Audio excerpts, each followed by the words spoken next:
کافیه که فقط دلت هوای خدا بکنه، کار تمامه. اعمال شاق زیادی نمیخواد، فقط این مسیر دلت عوض بشه. الها دلهای ما را از هر سو به سوی خودت باز بگردان، از این پراکندگی ما را نجات بده. واقعا دلمون پریشان و پراکنده است. کافیه که فقط دلت هوای خدا بکنه، بگی یا رب الهی. چقدر راحت این تعبیر، الهی مال خودته. میدونی معنی الهی یعنی چی؟ یعنی خدای من، معبود من، عزیز من.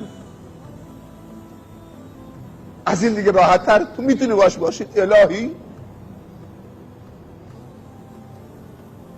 خیلی وقتا همسرت هم حوصله تو رو نداره، همون که بهش میگی عزیزم. خستم خوابم گرفته، تو هیم میای بغل گوشم میگی عزیزم. برو، حوصله ندارم. حرف تو میپره تو حرف تو قطع میکنه. ولی کی خدا وقتی تو باش صحبت میکنی تو حرفت پریده، همش گوش میده. خداوندی که صاحب عرشه، وسع کرسیه السماوات والارض، کی تو حرف بندش پریده، حرفشو قطع کرده، همش گوش میده. اگه 1000 ساعت بگید الهی الهی، همش گوش میده، نمیپره تو حرفت.